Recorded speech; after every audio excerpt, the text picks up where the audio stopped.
لكل من الفيدرالية الأورو-متوسطية ضد الاختفاء القسري ولجنة تنسيق لعائلات المختطفين مجهولي المصير وضحايا الاختفاء القسري، وكذلك جمعية تزمامرت. وأنا جد سعيدة بتواجدي معكم في هذا المنبر الإعلامي الحر الهادف والنزيه في هذا اليوم الذي يصادف اليوم العالمي لحقوق الإنسان عجراء دوجنبر. أقدم نفسي نهلة مهاج، كريمة الشهيد علال مهاج الذي توفي بتزمامرت، وقد ازداد في 1940 بمدينة سيدي قاسم، طيار برتبة ضابط صف، له 3 بنات، أنا الكبرى. تم إيداعه بالسجن المركزي بالقنيطرة.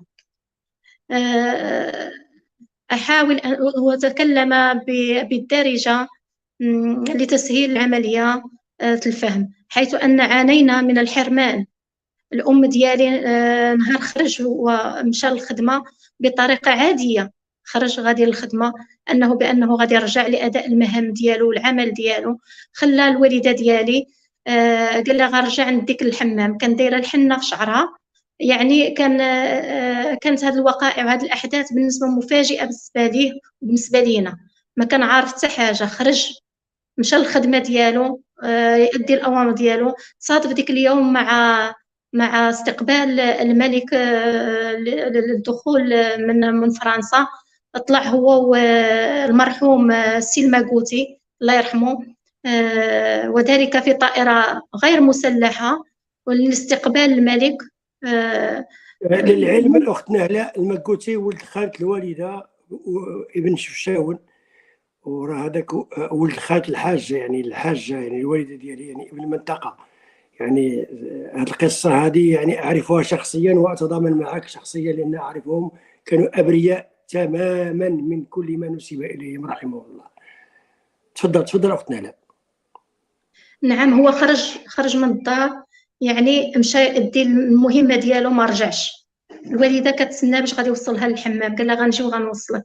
يعني خرج من تما، ما بقيناش لناه، فقدنا المعين الوحيد للأسرة.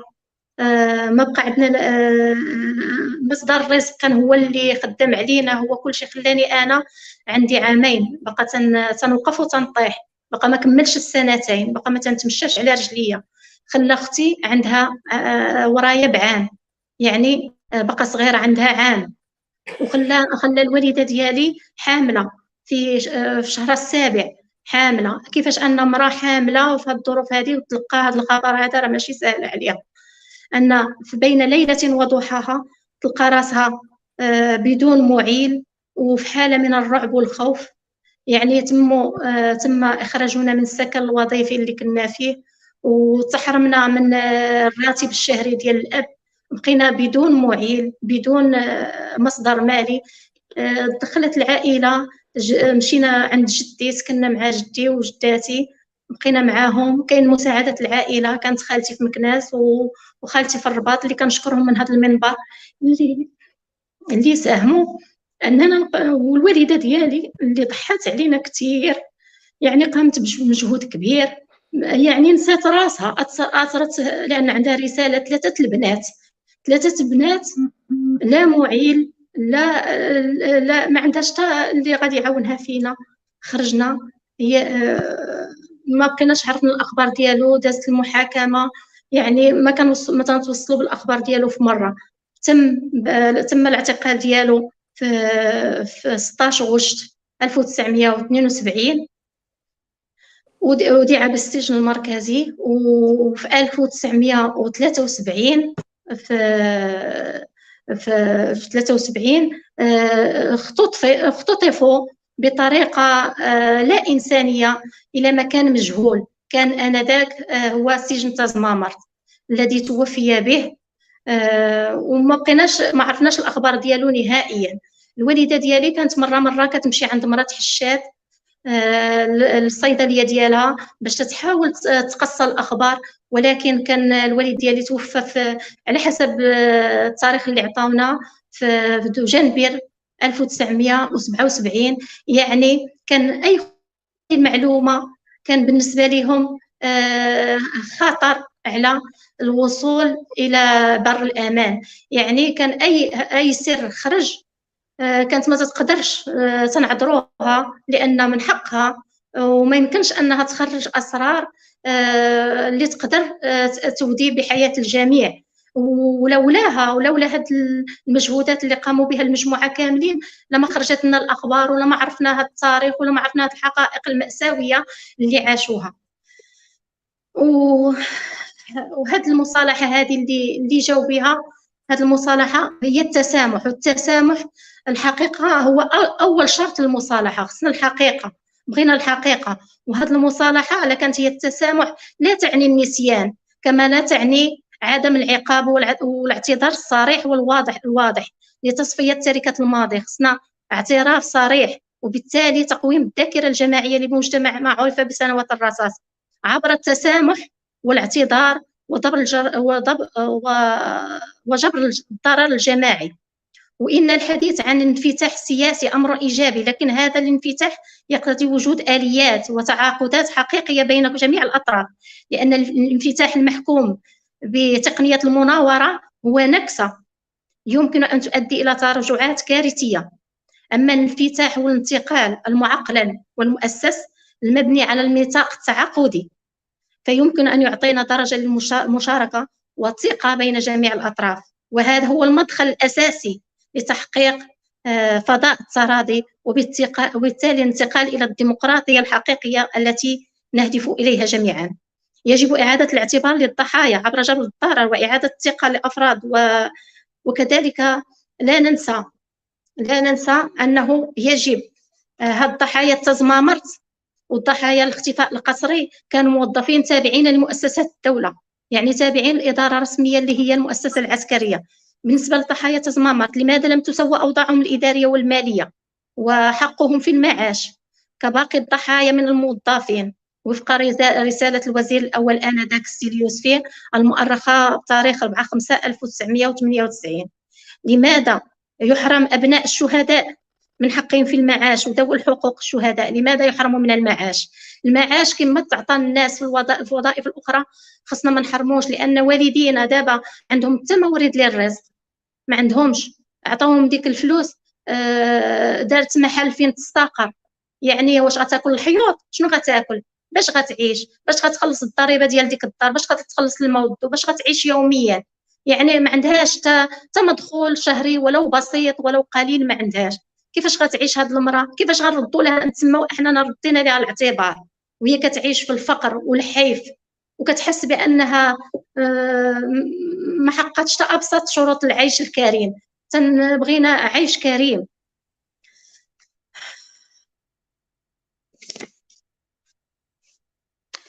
وبالنسبه للحقيقه اظن ان الحقيقه ما زالت غامضه او مغيبه، غائبه او مغيبه، وعدم كتاب عن جل اجزائها وعناصرها. لماذا اختطف الضحايا من السجن المركزي بالقنيطره؟ يعني كانوا مودعون بالسجن وانهم كانوا غادي يدوزوا واحد المده حبسيه معينه وغادي يخرجوا. لماذا تم الاختطاف ديالهم؟ ما هو بالنسبه للوالد ديالي اللي تدفن في تزمامر؟ شنو هو التاريخ الحقيقي؟ رغم ان المجلس الاستشاري لحقوق الانسان انذاك دار لنا في الحاله المدنيه بانه توفى في واحد التاريخ، باش عرفنا هذاك التاريخ صحيح؟ باش عرفنا انه توفى في 7 دجنبر 1977؟ ما هي الادله؟ فين هي البراهين؟ حنا ما وقفنا على حتى حاجه، ما سمعنا حتى حاجه. ما هي اسباب الوفاه؟ كيفاش مات هذا السيد؟ كيفاش مات؟ ما عارفينش، باقي بزاف الامور عندنا مبهمه، ما عرفنا حتى حاجه. فين هو هذا الاماكن الدفن ديالهم؟ ما عرفناش اماكن الدفن ديالهم. فين هما الشاهدات اللي قال لكم الرفات اللي غادي؟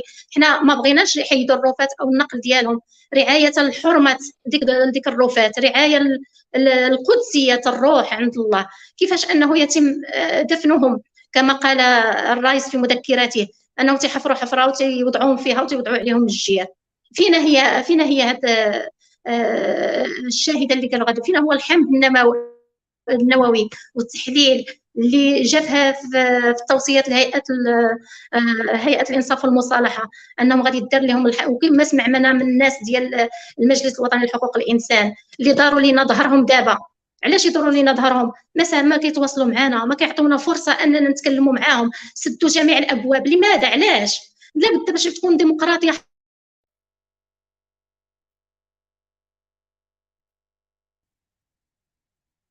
حقيقيه ويكون تواصل، الحوار جاد وهادف. تحليل الحمض النووي، لماذا لم يخبرنا بالوفاه؟ ملي وقعت الوفاه هانتوما حابسين السيد، ولكن ملي وقعت الوفاه علاش ما رديتوش لنا في ديك الساعه؟ نبكيو عليه، نعرفوا بانه مات. عشنا عمرنا كاملين وحنا كنقولوا فين بوانا، فين هو عايشين وحنا ما عارفينوش، ما عارفينش فين كاين. علاش حنا نعيشوا عمرنا كامل؟ منين توفى في 1977 علاش ما عطاوش لينا؟ علاش ما نبكيوش عليه حتى حنا ونبردوا ونمشيو نزوروا قبره؟ بلا قبر بلا شاهده بلا حتى حاجه. علاش؟ منين داروا هاد خصهم يديروا لنا هذيك، يغيروا معالم ديال التزمامرت، لا غيروا المعالم خصو يشركونا معاهم، يشركوا ابناء الضحايا، يشركوا عائله الضحايا، يشركوهم في عمليه اعاده الهيكله واعاده البناء وتدمير بعض الاجزاء. حنا ما بغيناش ندمر ديك الاجزاء، حنا ما شناش والدينا فين كانوا في ديك الوحل والحياه اللا انسانيه والظروف البشعه اللي عاشوا فيها واللي سمعناها من الاستاذ الكبير سي المرزوقي وسمعناها من الرئيس. تعرضنا لبزاف هذا. علاش ما نعرفوش الاماكن الوفاه؟ علاش ما يتمش اننا خصنا تنظم قوافل وتوفر لهم المأوى؟ لا غنديروا مشاريع تما نديروها لهاد الناس الضحايا، يمشيو حتى هما يزوروا الاباء ديالهم وذوي الحقوق ديالهم، حتى هما يمشيو ويديروا لنا اماكن الايواء فين ناكلوا ونشربوا ونجلسوا ونرتاحوا. لان باش نمشي انا من سيدي سليمان ولا من سيدي قاسم للرشيديه راه مسافه طويله. الوالده ديالي بكبار السن دابا ولات كبيره واكثرت فيها الامراض ومريضه وما عندها حتى مورد للرزق. كيفاش واش حنايا عندنا وليدات، عندنا مسؤوليات، واش حنا قادين نضمنوا ليها اننا نوفروا لها كل شيء؟ حنا نتاسف تبقى فينا الحال ملي كنشوفوا امنا باقا مكرفصه وباقا معاونانا في ولادنا. يعني فينا هو الكرامه؟ ما كاينش كرامه. حنا بزاف الامور خاصها اعاده النظر فيها، بزاف الامور. والانصاف والمصالحه، انا كانت الانصاف والمصالحه لها شروط غير متوفره، لان اسس العداله الانتقاليه واركانها لم تكتمل بعد في التجربه، لم تكتمل بعد هذه الشروط. والسيد بودرقه راه شار في كتابه الذي في الكتاب ديالو بان ديك الرموز اللي داروا راه ما يمكنش نعتمدوا عليها باش نعرفوا الروفات، لان داروا التجربه وداروا 4 الروفات ومنين جبدوهم لقاو 3. يعني رمز واحد فين مولاه؟ يعني خصنا الحمض النووي خصنا شاهدات نحترموا هذيك القبور ونديروا لهم واحد القدسيه ديالهم، ما ندمروش المعالم، ما ندمروش هذا التاريخ المغرب حتى لا يتكرر. خصها تبقى الزنزانات باش يشوفوها الناس حتى لا يتكرر هذا الماضي الاسود. هذه السنوات الجراسات ما بغيناش تكرر. بغينا مجتمع راقي متقدم، بغينا نحققوا تنميه شامله لبلادنا، بغينا بلادنا تزيد القدام، بغينا احنا كنديروا واحد مجموعه من الايجابيات، ولكن تتحبس في نص الطريق. كاين تراجعات. التراجعات علاش؟ شكون هو السبب في هذه التراجعات هذه؟ التراجعات اللي كيشهدها المشهد كامل بان كاين تراجعات كبيره. المجلس الوطني لحقوق الانسان سد علينا الباب، اقطع معنا التواصل. واش ما كايناش لجنه تتبع الضحايا؟ الملف لم يقفل بعد لان الحقيقه ما واضحاش. الضحايا تزمامرت ما استفدوش لا من المعاشات ديال التقاعد كبقيه الموظفين، يعني كيعيشوا الحيف، تيموتوا دابا واحد تابع الاخر، تيموتوا في واحد الظروف سيئه، تيحسوا بالحقره، تيحسوا بالاضطهاد. كنعيشوا الاضطهاد وسط المجتمع ديالنا، واخا المجتمع ديالنا عايشين فيه ولكن دائما حاسين بالدونيه. واخا كبرنا دائما كنحسوا بنادم تيحقرنا، بنادم تينقص منا، بنادم تيغلب علينا. علاش ما شكرا. الاعتبار والمصالحه هذا هو اللي كنعتبر المصالحه خصها تحقق.